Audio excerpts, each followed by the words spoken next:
Hello guys, ಬಂದೇ ಬಿಟ್ಟೆ. 4ನೇ ತಾರೀಕು ಆಯ್ತು, ಎಕ್ಸಾಮ್ಸ್ ಮುಗೀತು.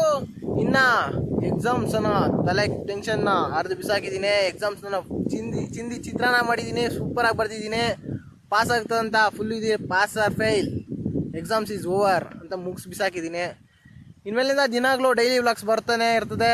ನೋಡ್ತಾ ಇರಿ, ಸಪೋರ್ಟ್ ಮಾಡಿ, ಸಬ್ಸ್ಕ್ರೈಬ್ ಮಾಡಿ, ಫಾಲೋ ಮಾಡಿ, ಸಪೋರ್ಟ್ ಮಾಡಿ.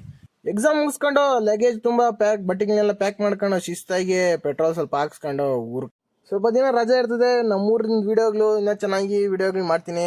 ಊರಿಗೆ ಹೋಗಿದ ತಕ್ಷಣನೇ ನಮ್ಮ ನಾಯಿನ ಹಿಡ್ಕೊಂಡು ರೌಂಡ್ ಹಾಕಿದ್ನಿ. ಅದು ನಾನು ಬಂದಿರೋ ಖುಷಿಕ ಎಗ್ಲಾಡ್ಕೊಂಡು ಅದೇ ಚೈನ್ ಹೇಳ್ಕೊಂಡು ಓದ್ತೈತೆ, ಬಾಯ ಕಚ್ಕೊಂಡು ಬಿಡ್ತಾನೆ ಇರಲಿಲ್ಲ.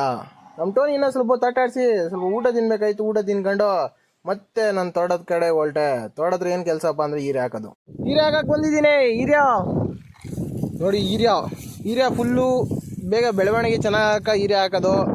ಆಲ್ರೆಡಿ ಚಿಗುರು ಬಂದೈತೆ, ಫುಲ್ಲು ಎನರ್ಜಿ ಬಂದಿದ್ದು, ಬೇಗ ಬೆಳೀತೈತೆ. ಇಲ್ಲಿ ನಮ್ಮ ಗಾಡಿ ನಿಂತಿದೆ ನೋಡಿ. ಎಲ್ಲಿದೆ ಅಂದರೆ ಫುಲ್ಲು ತೋಟದ ಸೆಂಟ್ರಲ್ಲಿ ಇದೆ. ಯಾಕಪ್ಪ ನಿಲ್ಸಿರೋದಂದರೆ ಮೇವು ಕೊಯ್ತಾ ಇದ್ರಿ, ಅಲ್ಲಿ ಮೇವು ಕೊಯ್ತಾ ಇದ್ರಿ, ಮೇವು ನೆತ್ಕೊಂಡು ಹೋಗಕ್ಕೆ ಇಲ್ಲೇ ನಿಲ್ಸ್ಕೊಂಡಿದ್ರಿ. ನಮ್ಮ ಗಾಡಿ ಬಗ್ಗೆ ಏನನ್ನು ಹೇಳಬೇಕು. ಯಾಕಪ್ಪ ಅಂದರೆ ಇದು ಆಫ್ ರೋಡಿಂಗು ಆನ್ ರೋಡಿಂಗ್ ಆಗ್ತೈತೆ. ಇದು ದ ಲೆಜೆಂಡ್ ಅಂತಲೇ ಹೇಳ್ಬೋದು. ಸ್ಪೆಂಡರ್ಗೋಸ್ಕರ ಒಂದು ಕೆಂಪು ಕಲರ್ ಆರ್ಟ್ ಹಾಕ್ಬಿಡಿ ಕಮೆಂಟಾಗ. ಬಂದೆ ಮೇವು ಕೊಯ್ಯೋದು. ಇದು ಪಾರಾಮೂಲು ಅಂತಾರೆ, ಮತ್ತು ಸಿಮುಲ್ ಅಂತಾರೆ. ನಿಮ್ಮ ಕಡೆ ಏನಂತಾರೆ ಅಂದ್ಬಿಟ್ಟು ಒಂದು ಕಮೆಂಟ್ ಹಂಗೆ ಹಾಕ್ಬಿಡಿ. ಮೇವನ್ನೆಲ್ಲ ನೀಟಾಗಿ ಕೊಯ್ಕೊಂಡು ಗಾಡಿ ಮೇಲೆ ಹಾಕೊಂಡು ಎತ್ಕೊಂಡು ಶಿಸ್ತ ಮನೆ ಕಡೆ ಬಂದೆ. ಇವತ್ತು ನಿನ್ನ ಇಷ್ಟ ಆಗಿತ್ತು. ಮತ್ತೆ ಸಿಗುವ ನಾಳೆ ವಿಡಿಯೋದಲ್ಲಿ. Bye bye friends, thank you for watching.